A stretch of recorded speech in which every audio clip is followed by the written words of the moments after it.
So we can transition to the theology part. We are like I mentioned, we're talking about the problem of evil.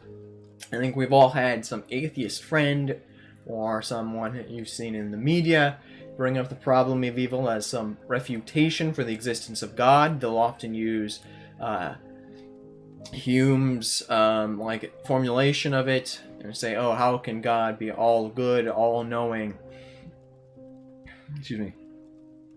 and all powerful, and yet still allow evil? It seems you'd have to give up at least one of those three. Either God doesn't know that the evil is occurring, either God is all powerful, or he's not all powerful and so he can't stop it, or he's not all good because he permits such gratuitous evil. So that is kind of the question that we are hoping to answer tonight. And I think it's important to remember that our proof for the existence of God comes from certain metaphysical principles that it is founded on.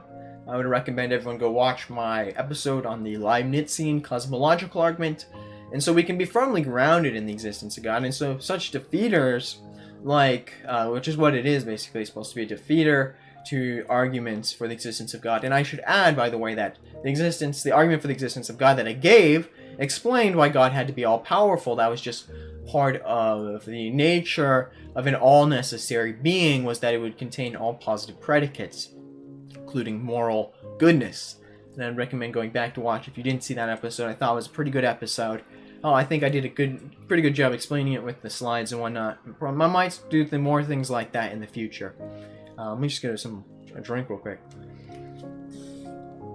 So that's important to kind of remember, to frame this whole discussion by. And so these arguments against the existence of God, they might, you can say, like, try to chip away at it. But ultimately our foundation is going to be metaphysical, and so that's kind of where the discussion would be at. And that doesn't mean that we shouldn't have an answer to this question. I think we can. But it's important to remember, I guess, two important things here to preface this discussion. One is that God has no moral duties. He has no moral obligations. God has no higher law above him, because that is what the moral law is. It is a law that has been legislated to us by God transcendentally, and we have to legislate it to ourselves materially. And ultimately, this is something that stands as a directive, or is it something that is in a position of like authority. In the same way, our parents, when they set a law upon us, they're someone who is above us, or an authority and position and power. And there's, a law that applies to all adults in America, the United States law, and that's a law above my parents, and so forth. There is no law higher than God, so it doesn't make sense to say that God would have moral duties. Rather, and that isn't also to say, though, that God is arbitrary, because all moral duties come from God. It isn't to say that God's will is arbitrary, that he can do whatever he wants, that he's like one of the pagan gods you might read about, like Zeus or Neptune, and he's not much different than human beings. His will is pretty much just arbitrary and changing. But rather, God is perfectly in sync with his knowledge of his own goodness. He is immutable, that is to say that he knows exactly what his nature is, and that nature will never change, and that nature is order, it has a structure to it. Just as the laws of logic will not change tomorrow, they'll be the exact same, so in the exact same way God's goodness and God's and knowledge of his own goodness remains constant. It should also be mentioned that God has no inclinations, which is the purpose of why the moral law is legislated to us. In the same way, like I brought up logic helps to order our theoretical knowledge. If I'm talking about all anime girl, let's see, here's an anime example. Since someone asked for anime examples, here's an anime analogy here. You say, all anime girls have large eyes. Kaho Hinata has large eyes, or rather, Kaho Hinata is an anime girl, therefore Kaho Hinata has large eyes. This is kind of, one of those basic syllogisms in logic. And so we're able to derive certain conclusions from certain premises that are basically, we order these events in reality to give us theoretical knowledge of the world around us that is just purely descriptive.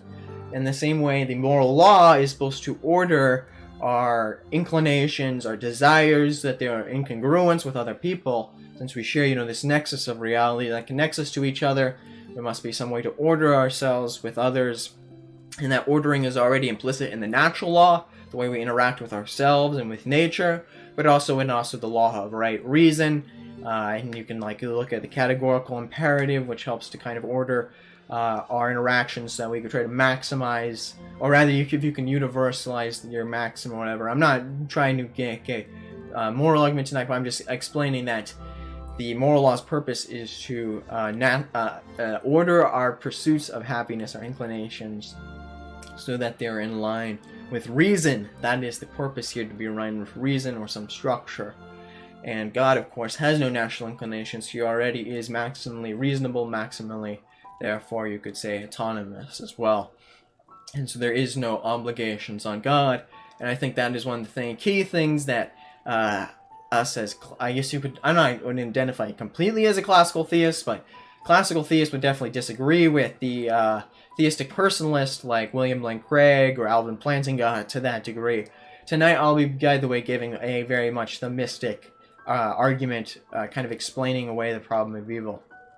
That's very important to remember when explaining this whole conversation. The second thing is that ultimately this is going to be part of the mystery of faith. Now, people like Alvin Plantinga and William Lane Craig want to think that we can entirely explain away the problem of evil by saying that God wants to give us free will, but ultimately God is still in charge of everything, including our own wills and volitions. He can take that away. There are many times with examples in the Bible when God hardens Pharaoh's hearts, or in Romans 9, it says that he has the power to do that. He is the potter, we are the clay. So ultimately, he is in control. He is all-powerful. And so why God allows some evils in particular and not others will ultimately be a matter of faith, in the sense that we'll never be able to see the full picture. We'll never be able to fully comprehend what God is doing behind the scenes. We'll never have that eagle-eye view, so to speak, of everything that's going around and throughout the breadth of history. And what I mean by faith, by the way, I think a lot of people don't understand what I mean by that. That isn't a suspension of reason. Perhaps for Kierkegaard it was, but for us Catholics, faith is like, think about the word fide. It's the same as like fidelity. It is a loyalty. It is this profound trust that that which God has revealed to himself and through nature and metaphysical principles, or through his inspired word, and like a special revelation, or through his church, that is truly does represent who God is. It is this profound trust and loyalty. Alright, so that is kind of like the framework I wanted to set there.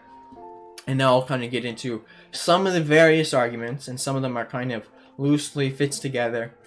I'm here. Let's see, how are you guys doing? Hopefully everyone's been able to follow along so far. We haven't lost a whole lot of people. Alright.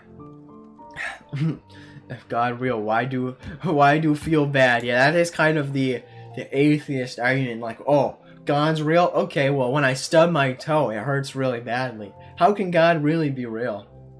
Oh, God's real? Okay, then why does it feel good when I blast my buddy, when I peg my friend, when I'm Pete Buttigieg, I'm running train on my friend?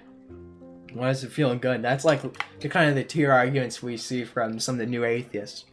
But moving on, Aquinas' first argument in the Summa, and I didn't want to read through too many passages, so I'm just going to paraphrase what Aquinas said here. Aquinas talks about God's justice, that God is both just and he is merciful. He has what we call distributive justice, i.e. he distributes to everyone that which they merit, that which they've deserved, according to the proportion of which is fitted for them. So to those who do good, he will distribute good, and those who do bad, he has to distribute justice. And this is different than like a commutative justice. Commutative justice would be justice in like a market, in which we talk about fairness between two transactional individuals on a like equal playing field or semi-equal playing field. But God is so much beyond us, so much higher and powerful, that there is no commutative justice between us. There's only distributed. And according to Aquinas, for God to be merciful, there has to be justice. He has to be just. Because to be merciful presupposes like a punishment. There has to be some punishment, And to be merciful, God would have to alleviate some of that punishment, some of that pain that we would experience. And so Aquinas basically argues that, excuse me, like I mentioned, I have a sore throat. We should never, or we should accept certain negative consequences of our actions, when we should accept like some of the pain that we experience is like a penance for original sin, penance for our own sins, knowing that we deserve God's judgment, and that it's possible, I'm not saying this is, it's possible that this is part of God's judgment upon us. And we should have this ultimate, again, this comes down to like a faith claim, that God is actually being merciful and sparing us from an even greater punishment, even greater pain than we could be. In fact, God would be, perfectly just probably throwing almost the entire world right now into, hell, just emptying the whole thing. As Edward, what is his name? The Puritan minister, Jonathan Edwards said, we're all like spiders dangling before the pit of hell, and God at any moment could just cut that thread. And I think for most of the world as we see it, it's fallen into decay and decadence, So God is perfectly just doing that, and the fact that he allows, things to continue the way they have been without like a Noah's flood type of reset goes to show that he is both merciful and good. But it's, this is not something that I'm going to be able to prove a priori or a posteriori. I can't go through every example to show how God's mercy and justice are being weighed in every situation. Like I mentioned, this is something that we take on faith, and I'd understand why someone might not accept this claim. It's not immediately obvious to someone who's dies in childbirth why that had to happen. And so therefore Aquinas gives even more arguments, and the biggest one he kind of gives and sets out is that evil is a privation, and I'll explain what that is and all the metaphysical principles behind that. And I'm sorry, right-wing rights, this is going to be very abstract, but we'll get through it. Don't worry, I'll hold your hand. We'll get through it. In other words, God does not cause evil. That's very important. He does not cause evil, but rather he permits it in order so that there would be some greater good that could be achieved. And so the whole is going to be greater than the parts. And so it would be like if the government were to impose some inflationary policy that might in the short run have problems, but in the long run it could stimulate the economy and save us from a recession or something like that.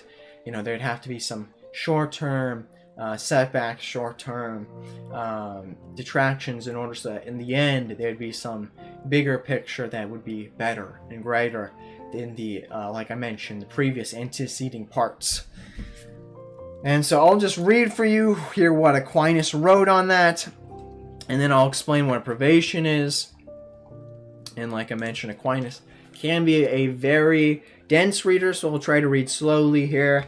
That being said, he's a lot better than Leibniz. I was thinking about reading some of what Leibniz wrote. I was going through on the ultimate origination of things, his essay, and I was like, okay, there's no way I can read this. There's absolutely no way. This was like, even for myself, I was like falling asleep with how boring it was. So many concepts Leibniz uses, it would take forever to explain them all. Just even my time tonight talking a little bit about what Leibniz added to this discussion will probably bore you guys. But I'll do my best to make it interesting. That is my goal here. And we're reading here from Summa Theologica, the first part, question 48, Article 3, and rather Article 2. And it says, whither evil is found in things. And Aquinas states this objection here. For some of you guys are going to love this objection. I already know it. Aquinas writes further, quote, the white unmixed with black is the most white. Says Aquinas. Very interesting. The white unmixed with black is the most white. Writes Aquinas here as an objection. As the philosopher says, therefore also the good unmixed with evil is the greater good. But God makes always what is best, much more than nature does. Therefore, in things made by God, there is no evil.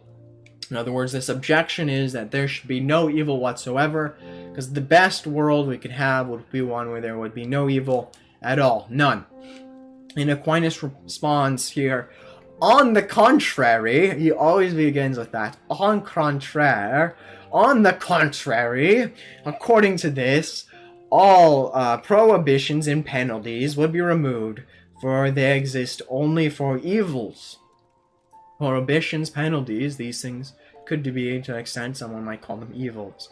I answer, as we have said above, the perfection of the universe requires that there should be inequality in things, so that every grade of goodness may be realized.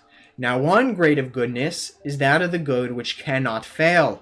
Another grade of goodness is that of the good which can fail in goodness. Those things which are contingent, those things which you could say are corruptible, as Aquinas will go on to add. And one way Aquinas kind of frames this is in the old proverbial, the Amish proverbial phrase that you cannot know sweet without knowing sour. And these grades are to be found in being itself. We cannot know which is necessary unless there's something contingent to give it like a juxtaposition. For some things there are which cannot lose their being as incorruptible things, while some there are which can lose it as things that are corruptible, writes Aquinas here. As therefore the perfection of the universe requires that there should be not only beings incorruptible like God, but also corruptible beings. So the perfection of the universe requires that there should be some which can fail in goodness. It's important here that it says can fail in goodness, not that they're being forced to fail, but that God is actualizing that potential to fail, as if failure was an act of substance. And I'll explain all that in this moment. Thence, writes Aquinas, it follows that sometimes they do fail. Now, it is in this that evil consists, namely in the fact that a thing fails in goodness. That is what Aquinas means by privation. Now, to fully grasp this picture, like I mentioned, we'll have to do some metaphysics, but for now, understand it's a failure in doing that which is good. It is not living up to the right standard. Hence, it is clear that evil is found in things as corruption also is found. For corruption is itself an evil. And so then he gives the reply to objection 3. He writes a lot more, by the way. I'm just reading, I think, the parts that would be most poignant to our discussion here tonight. And in reply to objection 3, Aquinas writes, God and nature and any other agent make what is best in the whole, but not what is best in every single part, except in order to the whole, as we said above. And the whole itself, which is the universe of creatures, is better and more perfect if some things in it can fail in goodness, and do sometimes fail, God not preventing this. This happens first because, quote, it belongs to providence not to destroy but to save nature, as Dionysius says. So again, going back to that, he says that there's some things that God allows to fail, so it belongs to providence not to destroy but to save nature. And to give an example, imagine that I was drawing a circle and I stopped halfway, okay? Imagine that my finger is a marker on the screen and I am drawing a circle, but I stop before I finish the circle. This is an imperfect circle. As we know, all good circles are circles that are complete, that are whole, that have been able to fulfill that which they are defined as, which is this, complete spherical, or not spherical, but the shape that's like this. And so what I've done is I have an imperfect circle. But I have used this imperfect circle to a greater end, and that is to explain to you what a privation is. It's not that I've made something imperfect, it's rather that I've just failed in completing that a perfect circle. It's missing something, it's privation. So that is what we're talking about here. And so that is an important distinction. Thank you very much, Wuza, for the diamond. I appreciate it, man. Does he say anything? He says, Circle D is nuts. LMAFO. Yeah, very, very, that's very relevant here to our discussion, sir, about these, very deep theological concepts. We're talking about, privation and substance and act potency. And of course, Wuza comes in here with the, very crass language. No, it's all good, dude. It's good to see you, man. Wuza makes great content. But, going back to what we were saying, yeah, I love Wuza. Wuza's great. So, yeah, great to see you, man. Glad you could, join us for a bit. Where was I? Yeah, time of Dionysius. So yeah, I draw half the circle in order to kind of give you an idea of what it would look like for there to be privation, and therefore through this small act of imperfection I'm able to do a greater good by teaching multitudes of people what privation means. Hopefully that kind of makes sense. Alright, Aquinas goes on to write, it belongs to nature, however, what may fail should sometimes fail. Secondly, because as Augustine says, God is so powerful that he can even make good out of evil. That is how powerful God is. And so someone says, oh, is God so, powerful that it can't stop evil? No. God is so powerful that he can make good from evil. That is how powerful our God is. And he can teach us, a lesson in his goodness. He can teach us a lesson in juxtaposing that which is, painful and contingent with that which is necessary, so we can better understand and worship him. Hence, many good things would be taken away if God permitted no evil to exist. For fire, and this is Aquinas' example, and I think it's brilliant, for fire would not be generated if air was not corrupted. Fire consumes oxygen, leaves out, carbon, or what is it? It consumes oxygen, yeah, okay, I know what I'm talking about. And it emits carbon dioxide, yeah. It heats up the air, okay. And so, yeah, it corrupts, the air to a certain extent, you could say that. Nor would the life of a lion be preserved unless the donkey, finds the time out donkey said it. He's not talking about Patrick Casey when he's talking about the ass have to be killed for the lion, alright? That's not what he's talking about here. It's about a donkey. So lion would be, lions couldn't exist unless there were donkeys that could be eaten. Neither would avenging justice nor the patience of a sufferer be praised if there was no injustice. And so that is kind of how Aquinas, excuse me, that's how Aquinas begins this conversation. I'll really read a few more things from Aquinas here because Aquinas says it best. I'm never going to be as articulate or as brilliant as Aquinas was when it came to a lot of these theological matters. But before I do, I want to get into some theological concepts here. So you're going to have to work with me. Let's stretch here. Get ready for a lot of jargon coming your way. So prepare yourself. Alright, so we have to talk about some of the metaphysical principles in play here. And I brought a box of matches, so hopefully this can help to demonstrate what I'm talking about. Make the visual more interesting, more captivating, because who doesn't like fire, right? Probably one of the most visually captivating things that Aquinas just mentioned. And so we have to talk about change. That is the first principle we need to talk about. People often don't think about the metaphysics of change. But one way you can think about change is what Aristotle calls the actualization of a potential. And so something as the potential, or you could say it's possible. In this sense, we're talking about a metaphysical possibility. It is possible for something to do something else, and it is actualized once that potential has become reality, has become the actual world. In my example, e.g., this match here has the potential to catch on fire, and when, this matchbox here, I rub it against it, it actualizes that potential, and it lights on fire.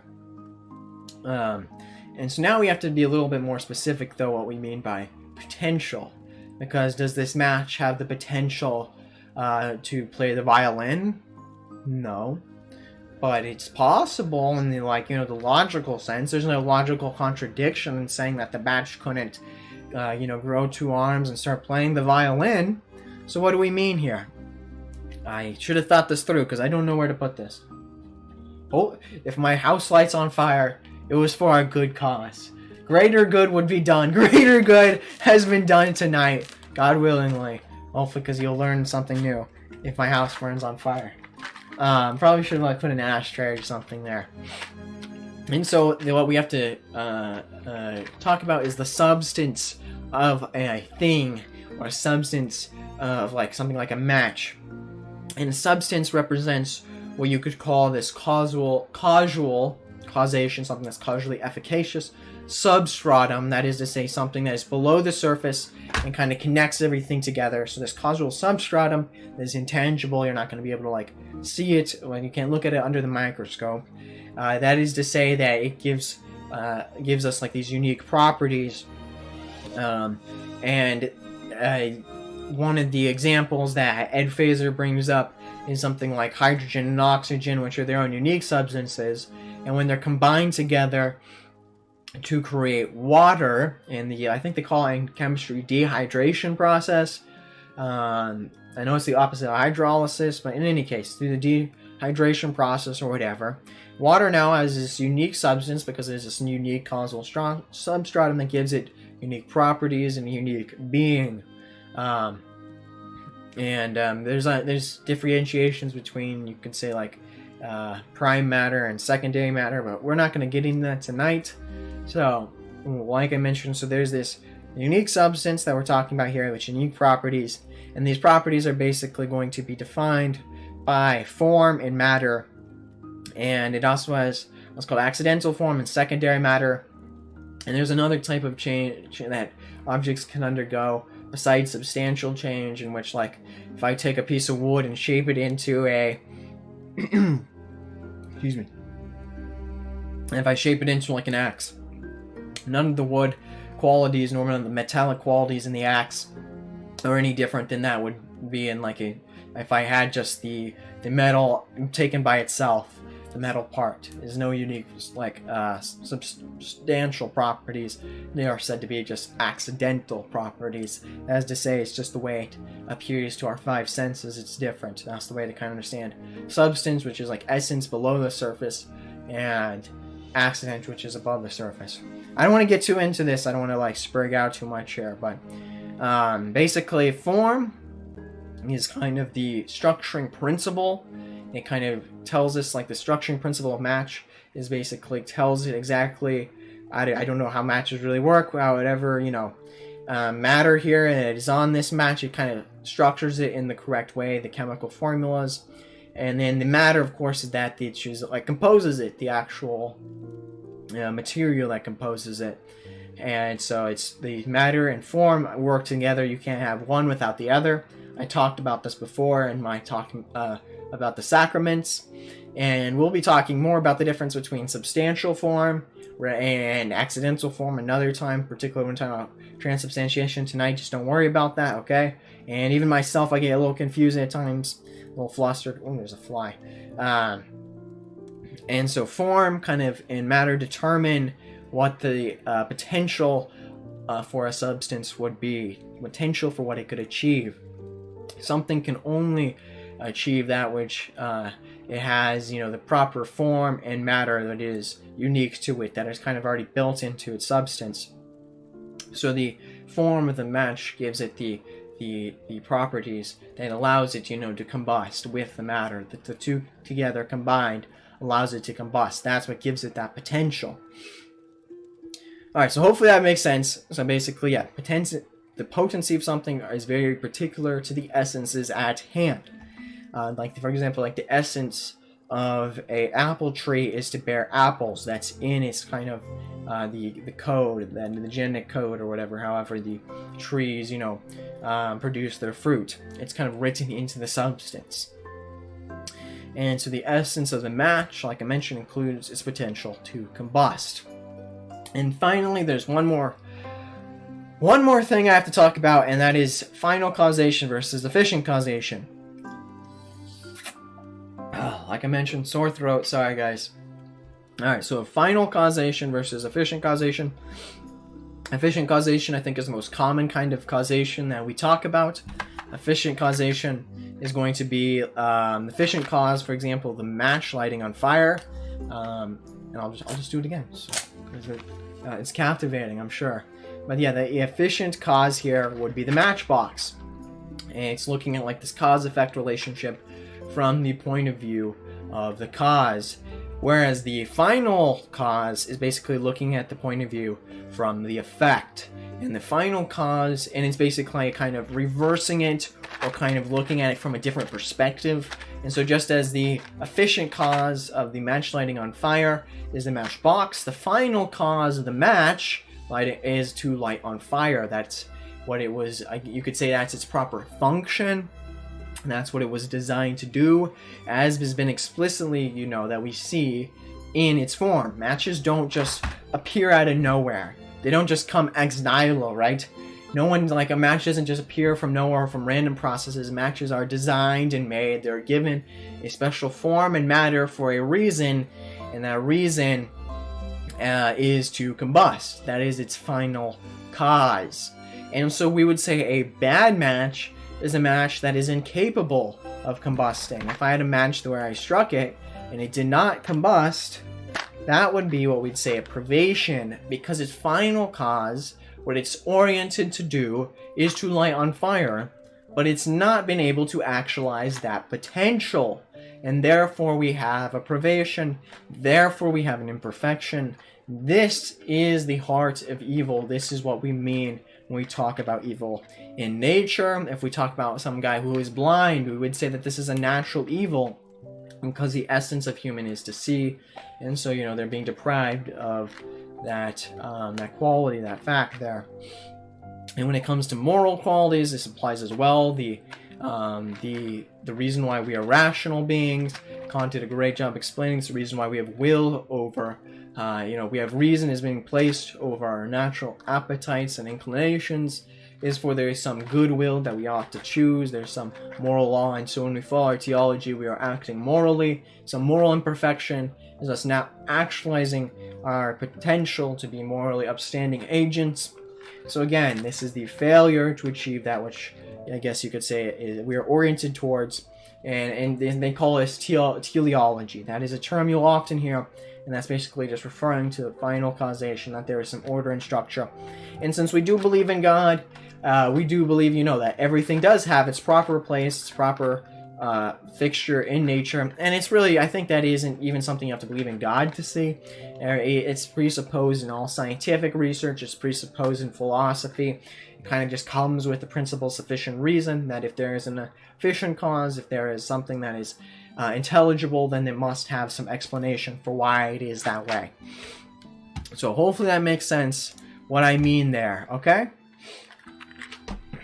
Alright. Hopefully we're able to follow along. In other words, God does not cause evil to exist, is what I'm trying to get at here. God is not actualizing any potential. Rather, it is that there is some potential that hasn't been actualized, either due to human freedom or God has permitted this potential not to be actualized. And this goes again back to the principle I mentioned about there not being any moral obligations on God, because then you would say, oh, well, God has some duty or moral obligation to actualize X potential. He doesn't. There's no obligation on God. Who are you to tell God what he ought to do? Who are you, O man, created thing, to tell the King of the universe, the author of all that is and is to be, what he should and should not do? You stupid neckbeard. So yeah, hopefully that was clear. Hopefully that made sense.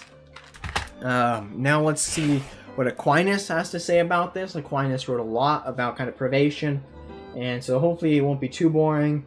Let me know if you guys are getting lost. And like I said, if you have any big questions, wait for the end. Does anyone tag me? Thank you for the lemons, by the way. Oh, someone got muted. Rip. Okay, well, thank you guys for the lemons. I appreciate that. What are people asking for? Don't set off the smoke detector. Oh, that's a good point. Yeah. Don't set off the smoke detectors. I'm glad I didn't. Well, I mean, I light matches all the time in my house. You light candles. I have a candle lit right here. It's like a scented candle. It smells really good. So yeah, I didn't think that would be an issue, but Rem says, I gotta sleep, but I'll check in the morning. How can God create and be all-knowing and also know his creation will commit evil and go to hell? Yeah, so yeah, I'll talk more about why does God permit, evils. I'll kind of get into more of that Again, God has no more obligations upon us. If we go to hell, it is our own doing. We have freely chosen to disobey God. And God is a just God. And the fact that he gives us this opportunity to repent and to confess. And even Augustine believed that just from original sin alone, God was justified in throwing everyone into hell. I think that the Catholic Church takes a little different position. Like, for example, unborn babies don't go to hell for original sin. They go to, like, limbo. And so, but nonetheless, we have all fallen short of the glory of God. We all probably at one point in our lives, if we had died, we probably would have gone to hell. So, we have to remember the juxtaposition between mercy and justice that God presents. Now, why did God give us free will? Why does God allow the free will to continue? That is where we have to talk about, God maximizing greater goodness, and also, in an event, and to some extent it comes down to, okay, well, I don't see this, where is it? The burden of proof, and this is something that's important, will always end up coming down to the atheist to explain why God hasn't, I guess you could say, been able to achieve some greater good. The burden of proof will always come down to the atheist to explain that, and they never will be able to, because they'll never be able to see the greater history of things. We'll never be able to see, be able to cognize, like, a priori, the infinite predicates that have the infinite events that are surrounding us, the infinite dispositions that people have, and you don't know if, for example, if someone in my life, for example, is going through a hard time, and she's going through a really hard time, and she's was contemplating hurting herself several instances, and it's like something that's evil, and I've thankfully talked her out of doing a lot of irrational things. But one of the things that it's helped me kind of learn is a lot more patience and empathy. And so there's little things that you would never even notice, that I've noticed in myself, that other people might not notice, through these imperfections and natural evils that we see in life. And I'll get into, there's 3 kind of different theories on how God tries to achieve some greater good. Leibniz has an idea, Kant has an idea, and Thomas Aquinas has his own idea. We will get to that. No, it's not my girlfriend. She is a lot younger than me. She is more like a little sister. No, it's not what happened. And we were always incel. When I say a friend, I mean someone I would know, IRL, or someone I interact with on a day-to-day basis. I don't want to give away all the details, because I don't want people trying to find her or anything like that. Okay, it's Nezuko, isn't it? No, Orange, no. It's Nezuko. No, it's my waifu. Please don't tell her I brought her up tonight. Don't let her know. She confided in me. My waifu confided in me. She told me, don't tell anyone this, dude. I'm thinking of committing seppuku.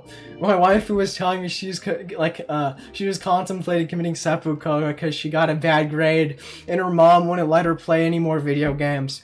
Anyone who's watched the anime with my wife who knows that's all canon, by the way. She was gonna commit seppuku, let all the gotten just burst forth onto the ground. I was like, no, don't do it. I had to stop her.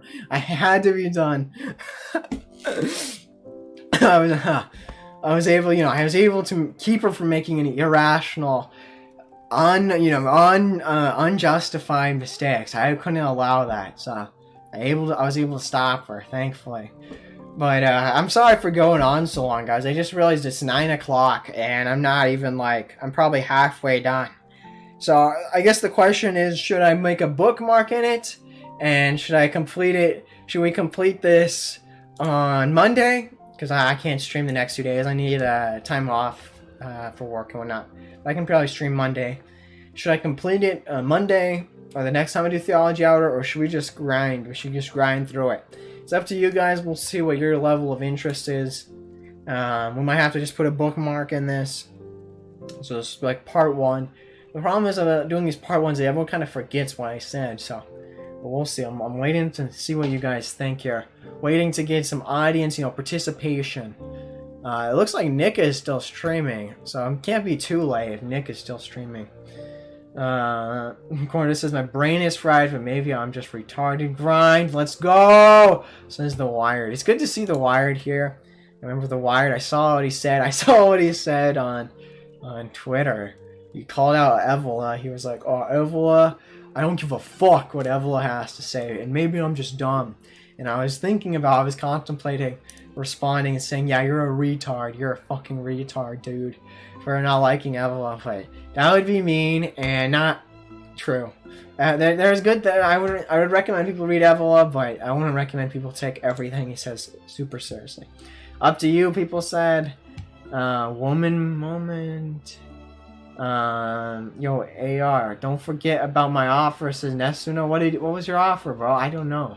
What was your offer? Pillow better not be able to stand up on its own. No, I make sure she doesn't. I can't let her hurt herself. She is, without my control, she is lifeless. There is no animation. I'm looking, Nesuno. I don't know what your offer is, big guy. You're gonna have to be a little more specific here. Why are people talking about the most random stuff in chat? Okay. I don't see the offer. You guys got 1 minute. Otherwise, I'm just gonna continue, and we're gonna grind. Tonight's gonna be a heavy night, but guess what? You're gonna thank me later when some neckbeard atheist comes up to you and asks you these tough questions. You're gonna be like, oh, I know the answer now. I watched Anime Rightist stream. And to my defense, it was basically just admitting to not knowing anything about Evola, says The Wired. Yeah, ignorance is the premise of all evil, I think, is how Aristotle said it. Ignorance is the foundation of moral weakness. That's a joke, by the way. We love The Wired. He's great. Alright, what are people saying? You're gonna buy me Persona 4? I don't know, man. I haven't played video games in a while, maybe. That's a good offer, though. That's a good offer. How much is it? Just give me the money and I'll buy something else with it. However much. What is it, like $40?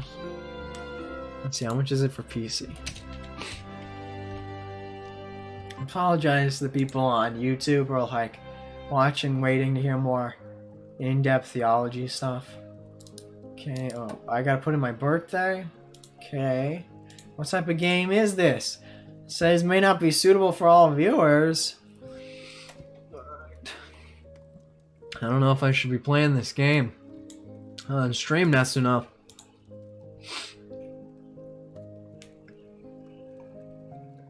It's $20. Just give me the $20. And I will use it to save the white race. I'll be like the good steward who takes the money, invests it. It'll be like a pyramid scheme. You give me you invest in me, big guy, and then I'll go up to them people like, hey, still I made $20, so you should invest in me, and then I'll take that money and pay you back, right? We'll make it big. Don't worry. The other one's like, oh, it's $20. It's $20. But let's see what you guys have to say here. Now, people aren't really giving me very strong answers, so I'm thinking I'm just gonna go through it and continue. That's what I'm guessing. Yeah, it looks like I'm just gonna go for it because people are not giving me any strong indications that they're not interested in this. We only have 20 people now, which is kind of sad. We had like almost 50 people the last time I streamed. So, yeah. But whatever. Whatever. It's not whatever, man. People... Some people are just like, oh, yay, what's up, American Grayson? People are saying they just logged in. Hey, good to see you. It's alright, big guy. Don't worry about it. Don't worry about it. It's good to see you, man. And I wish I had seen more of your show. I'll try to watch more next time. American Grayson has his own program, by the way. Definitely check out his channel on YouTube and D Live. He just started up there. Everyone's exhausted from their finals, Suzume Requiem, including myself. Alright, you probably don't want to know a lot of educational stuff, right? Alright, I'll do a compromise. I'll read a little bit more, and we'll save the Leibniz Kant stuff for next time, okay? Because the Leibniz stuff, that is going to be a little dense. It's going to be like the Aristotle, it's very intuitive. I think, who was it? I think Bradley said something like, metaphysics is just taking that which we already intuitively know and trying to explain it through knowledge of that which is already intuitive, or something like that. But so the alignment stuff, though, is like a lot more abstract. So we'll cover that, but it's important to talk about, I think, to understand, you know, some of the solutions that have been given in the past. So anyway, I'll just read a little bit more here of what Thomas Aquinas wrote on privation, and then I'll go to your guys' questions, because I know everyone's tired from finals. We can relax, we can schmoot a bit, listen to the Christmas music, vibe, hang out. And I was thinking about doing an anime stream like Monday or something like that, but if enough people are here, then if we're watching, you know, we were watching, what was the name of that? Tanekaku Kawaii. If enough people, you know, want to continue that, we can do something like that as well. But let's just get through this. We're almost there. Here, Aquinas is writing, saying, on the contrary, Augustine says, and he's talking about privations here, I answer that, as we said above, evil implies the absence of good, but not every absence of good is evil. For absence of good can be taken in a privation and in a negative sense. Absence of good taken negatively is not evil, otherwise it would follow that what does not exist is evil. And I think that's just important to remind you guys that the absence of good is not necessarily evil. Rather, it is something that is not achieving its theological end. That which the final is, the final causation. Its essence has given it this final causation. Poor American Grayson. He missed all the metaphysics part. Hopefully, he'll be able to watch the replay there to understand some of the jargon. But and also that everything would be evil through not having the good belonging to something else, writes Aquinas there. For instance, a man would be evil who had not the swiftness of the roe or the strength of a lion. But the absence of good, taken in a privation sense, is an evil. As for instance, the privation of sight is called blindness. Like I mentioned, it is not within the essence of humans to be as strong as lions. It is within the essence of a human to have sight. That is why it is the metaphysical, that's what it's we become through the fetal process, as we grow into humans. It's a natural part of it, the natural end to our ocular system.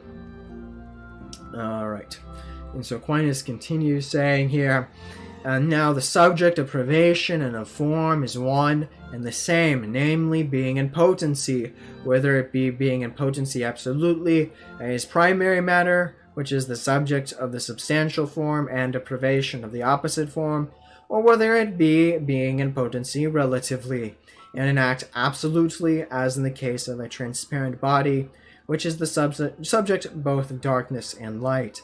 It is, however, manifest that the form, which makes a thing actual, is a perfection and a good, and thus every actual being is a good. And so another way to think about it, like that Aquinas just brought up, is the difference between light and like a shadow. The shadow is kind of like the absence of certain light. And so that, and American Grayson, since she just arrived, what we're talking about here is that God isn't causing evil things to occur. That is kind of Aquinas' big message here. So when people say, okay, well, why did God, why does he allow Satan to have all these things? It's not that God is causing Satan to be evil. It's not that God has caused evil people like Joseph Stalin or Pol Pot or something like that. Rather, it is, this privation of the good. And so we can't, and I mentioned this as well, we can't just blame God for something like this. Now, God permits these things, but there are no, like I mentioned in the beginning, moral obligations that we have to put on God. There is no reason that God has to actualize every single potential there is. For it is being in potency, so has it good in potency, writes Aquinas. Therefore, the subject of evil is good. So that a lot of that stuff in the end you don't really need to worry about. But that was basically kind of more explanation there, kind of reminding us what we already talked about a little bit. All right, and then a little bit more here. I'll just cite a few passages, not many, a few. When Aquinas writes here, and what is this? The article or question XLIX, which is it X100? Was it 10? So it's like, what? I don't know. I don't care. Doesn't matter. All right. The cause L, I know L is like 50, like X is 10, so it's like 1 0. Whatever. Sorry, that was completely random. I'm sorry, that was a very autistic moment there. But yeah, so question XLIX, the causes of evil. Aquinas writes, now that good is the cause of evil by way of a material cause as shown above. So then people ask, of course, their natural response is, okay, then what causes evil? Because, a pathogen which causes sickness, and let's say the sickness results in your blindness, being the privation, there's still some cause. So what is going on there? And so Aquinas is explaining that now the cause of evil by way of material cause has been shown above. For it was shown that good is the subject of evil, but evil has no formal cause. Formal cause, meaning that which is like the structuring principle. There is no structuring principle which tells something to do evil. There's no structuring principle which commands a potency, because that wouldn't even make sense, because that violates the very definitions that we're working with, the very concepts that we're working with. The very, the structure that is laid out in the formal cause is in itself good by definition. It is good. That is what it, like, when we say, what is a good computer, it's one that works, like I mentioned. So it's in its very an essence that defines its goodness. So it's a material cause that is from some string of privations that we see. So what was the first privation, of course, that we know about? It was Adam and Eve, who freely chose to disobey God, which kind of set everything in a downward collision towards what the world we see today, which is very, very far off from being perfect. But rather it is, and we're talking here about the material cause of evil. Aquinas writes, likewise, neither as a final cause, but rather is it a privation of order to the proper end, since not only the end has the nature of good, but also the useful.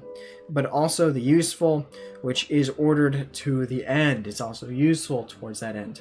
And finally, just a few more lines here. Aquinas writes, as for instance, that it fails to heat, this comes either by defect of the action, which implies the defect of some principle, as was said above, or by the indisposition of the matter, which does not receive the action of fire acting on it.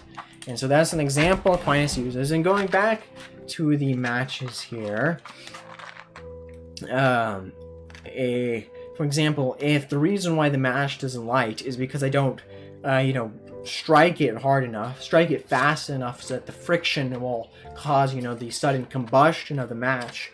Well, that was a defect for myself. That was a physical defect of my own capacity. I have the capacity to strike a match, but I chose not to. We didn't actualize that potential, and that's why the privation exists. Another reason why the match might not strike is because there might be some defect in the form, or rather the defect in the matter. The matter which, the match tip there, it might be something about it that got wet, or it was somehow corrupted, and so now it doesn't light. So that's just, going back to those metaphysical principles. I thought for the sake of completeness, I would kind of explain these things. And so Aquinas ends here saying, but this very fact that it is deficient being is a deficient being, the very fact that it is a deficient being is accidental to good, to which of itself pertains to the act. Accidental, like I mentioned, saying some material causation or accidental causation there. Hence, it is true that evil in no way has any but an accidental cause, and thus is good the cause of evil. So, that is all I wanted to kind of say about Aquinas. There was two more quotes I will read off of him, but I'll read off those next time. 2 more lines of argument, as well as next time we'll talk about what Leibniz means when Thomas Aquinas basically says that God prevents evil to allow some greater good.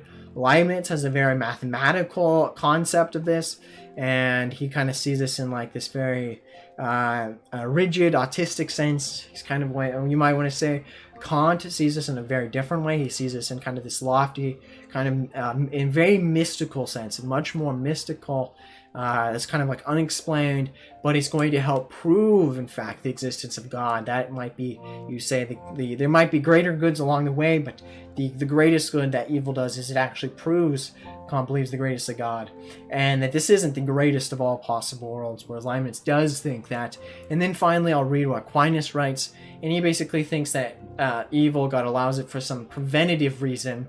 Either it can be a discipline, or it might help prevent us from doing something else. The same way, like if you would burn yourself, it would prevent you now from sticking your whole hand in the fire. So you might get a small burn if you're like playing with matches, and that might prevent you from jumping into a fire because you don't understand the effects of it. And so the greater evil for Aquinas here is something that's morally deficient.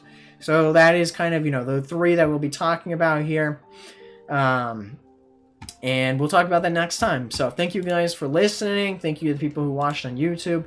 We'll resume this conversation about the problem of evil, which has plagued moral philosophers, has plagued theistic personalists and classical theists for decades. There's a lot of work that is on this being done. There's a lot of work being done on the problem of evil, animal suffering, gratuitous evil. And so, of course, I can't cover it all, but I thought I'd do my best to cover kind of a very kind of a cursory look of it. And I apologize to any of the people who probably know a lot about Aristotle and the mystic metaphysics. You might be dissatisfied with some of my explanations. I guarantee you I'm going to get people in the comment section that are going to be like, I've said like, oh, well, this is not what actually final causation is. It's actually blah, blah, blah, blah, blah. So yeah, apologies in advance to those nerds. Okay, so hopefully you guys learned something new, though. Thank you again for those who watched on YouTube. Make sure you guys all subscribe to the YouTube channel. Thank you very much.